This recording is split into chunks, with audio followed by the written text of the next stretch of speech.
ดูทางยังไม่ได้พลับเส้นส้มแล้วหลับยมตาพลับนะ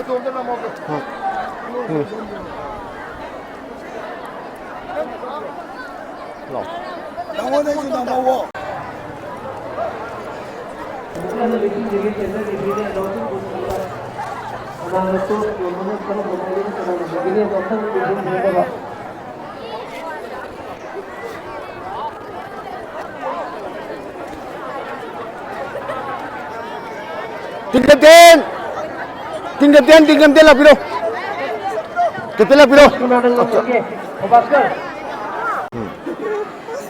kanan kan ke asuk nanti kanan kan ke pasal kan ke ba ya rekho salai ko pasal apa kan yang tu sekarang boleh mana kan boleh dia bukan lepu kai lalu lepi dia sudah berada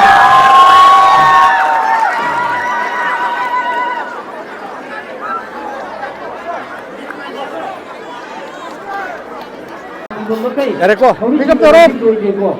Apa lagi? Ini tu Ketang taro. Ready! Ball!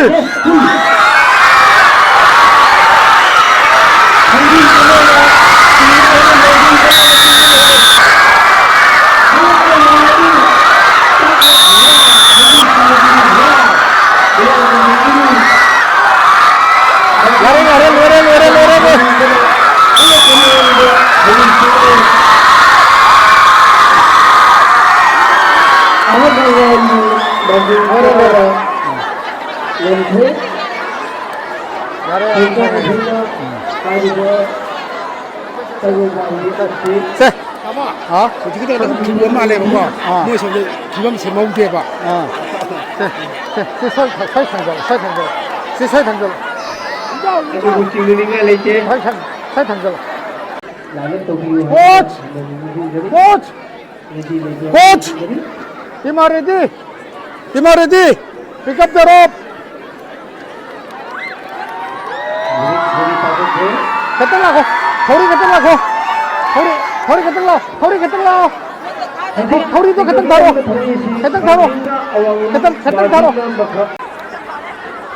Ready! Ball!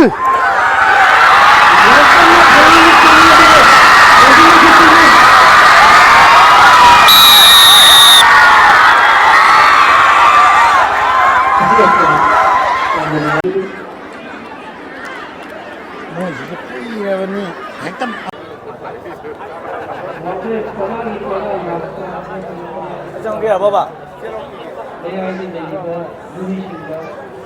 Ai jangan kita ekspresi gitu. Ekspresi gitu ya gitu ke. Tunggu.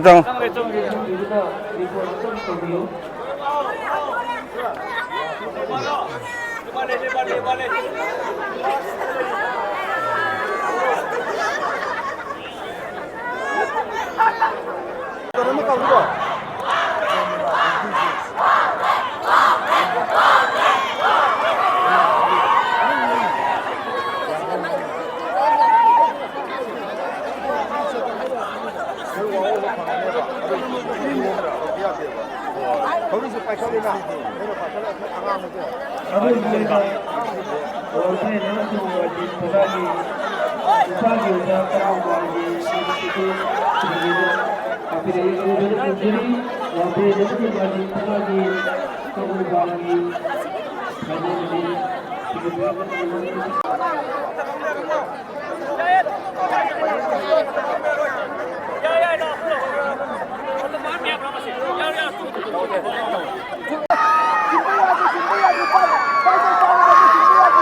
자기 보는 데만 티켓 뛰는 보는 데 내가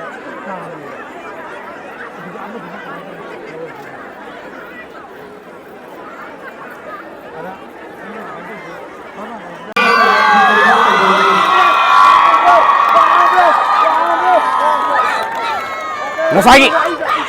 Ngosagi mayam doon number 2 sa kadoy.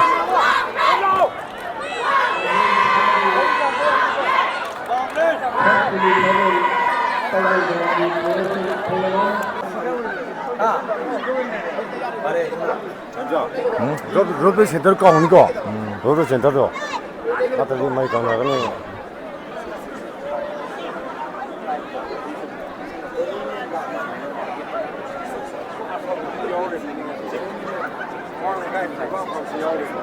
Xin margin banagi khôi đó thôi đây à.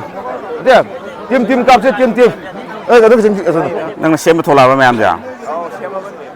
아주 아이나 아이고 라로 깐다 깐더러 그러나 간드노 나나 칼로 거 헷. 텔 사이클 나가 사이서 소리 그러면 간드노 나가 나나 간거 저게 간거 그래 아들이 소소라 너 시좀 넣어 그러나 아와 마징나 강진 가옥대미 마징가 왕 그노 그네미 왕고인 그네미 마주 시대기나 시대기나 아선 제베 아저 선적래 아저 다스도 우자 대봐 아민도 고플라가 빌라고던데 왜 나오도 아니죠 세세세 그거 아코나 지 피리바 그런 사이클 시대기 nang sili pe suna kan jan jok pe de sidegi akhna kan chi la ga ma pa lo pe nam ju sigi chi ma ma ga suna da la pe de aso ma ning cha la ga nya hoi bula bula ga ti nang na si sa ka di le pa ga nya aso cha la ga nya lo bu di ya ba si de si han je la bu di ya de sizes Oscar sizes okay Team ready! Marching ready! Pick up the rope!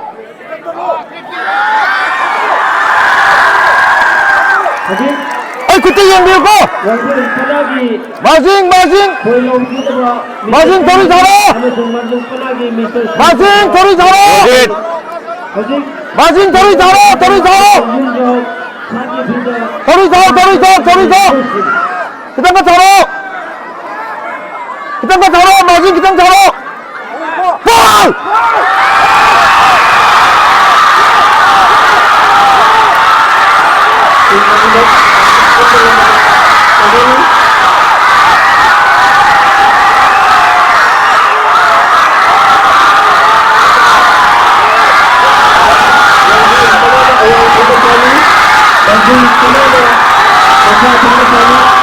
akan menembak yang batal yang mengambil dan dicek kemudian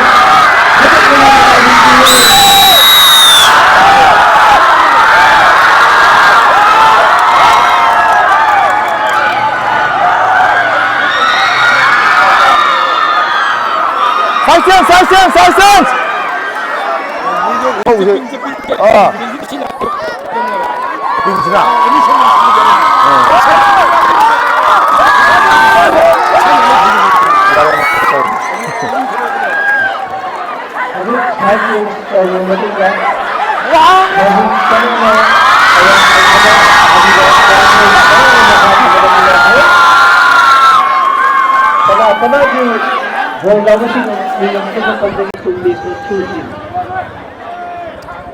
Sizes, okay? Sizes! Marching puna, team okay? Ready! One point! Pick up the rope!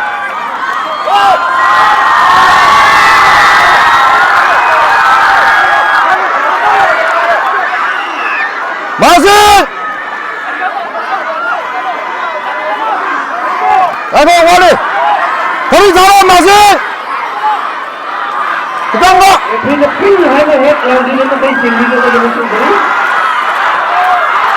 Wow!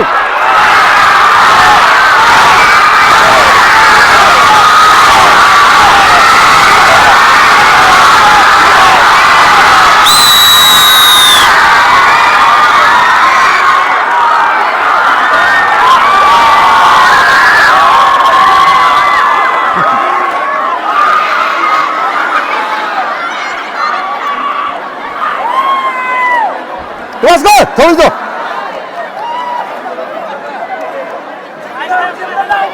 도마스콜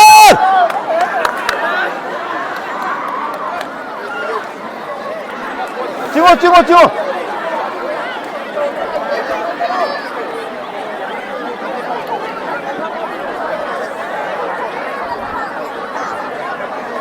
주실 찍어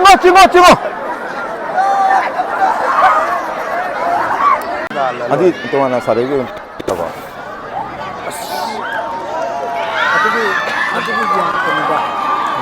Ada numpang si second semifinal do. Sesum to ro dia ra kamai to ba. 하나 간대나 헷갈래.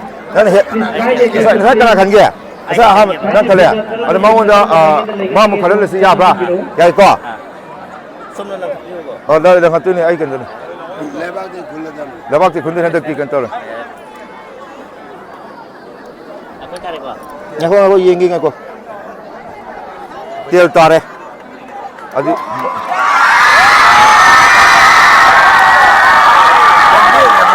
Wangwene kan gitu.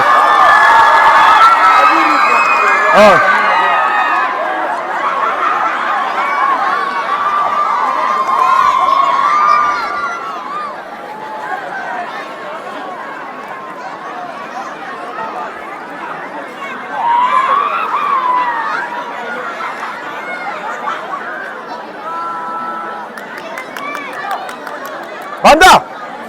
보통 까보이네 자수 ngay. 보통 까보 자수 ngay. Ako sige. Ako si player mo amse.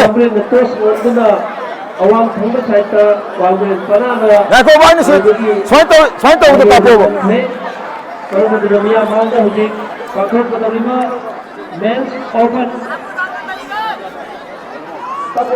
si wangben panana awang thangba sait aduda marjing panana maka thangba sait miam demi tabisi Domasko! 자수 씨. 왕관 팀 레디! 마진 레디! 비감처럼!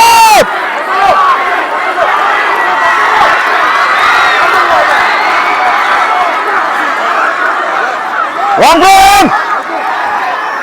상당히 불러 뿌이 하이드 핵 올려주는 것에 왕관 더위 잘어! 왕관 더위 잘어! 왕관 더위 그냥 잘어! 골!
헬색 동호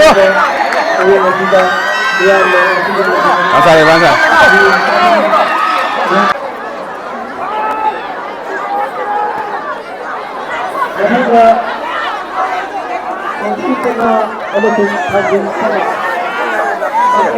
좀 자도 나 비오고 되나 좀 비오고 되나 아주나 나 비오고 온다 또 걸로 가겠다 잠만나 좀 마마로 내가 제가 나가야 돼 just jury ne harga mutum ne tahu 지네네 아주 좀 aji president ne control wa moi just ahi ho yoga just kata ji ka tayari ke ne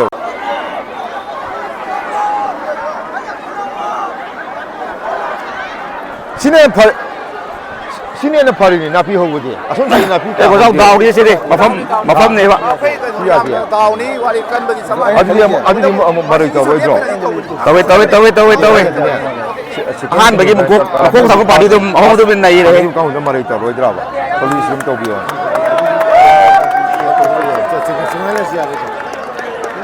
아니 마탕이 뭐야 저기 까비 때문에 이렇게 되고 좋았거든요. 내가 홍콩나라 같은 나라죠.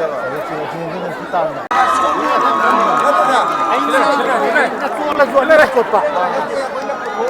시대 안 만나.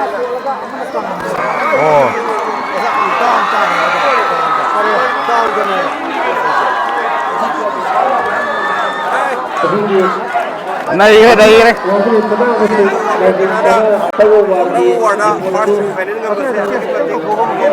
Hay cái offer đây kìa. Offer dia lupa disingkat, ay pinalakot na kasi kare. Pag kita bagay, yabayam tayo sa party ay para kata, enak naboy jadi enak. Ôi Aman kami aman. Cuma kau buru panagi. 순우도 그냥 찡기시라. 순우도.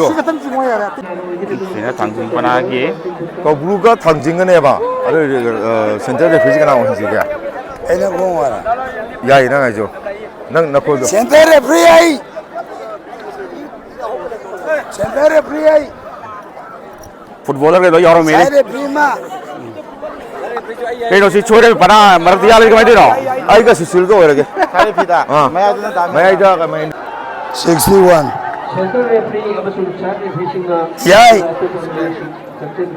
74. 소엘. 우담구마.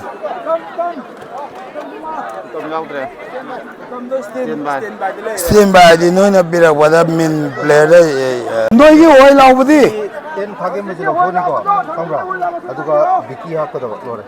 너기네 시기 92kg lumbaje lautuoga 87 lumbaje 아까다봐 아두가 살아가다봐 잘했고. 고 종나비로 너부 산난다 고 종나비 가라나 가니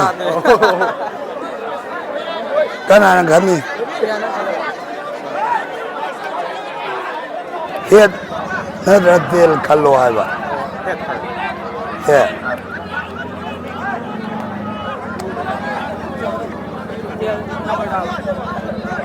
नंबरदार संवाएगा थांजिंगना दोसगा मगा असोलोंगा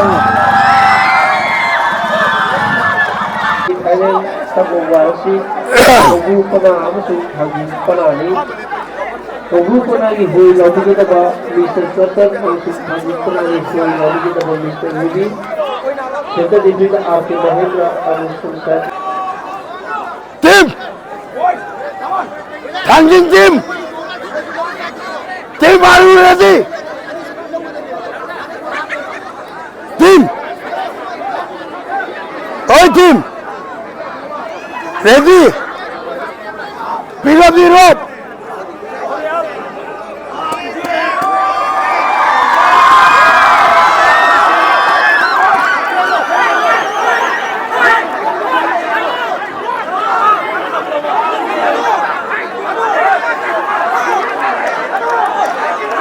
प्रभु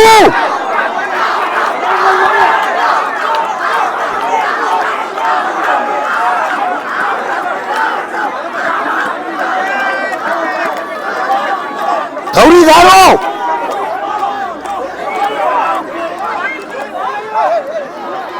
Dandi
Citizens Club की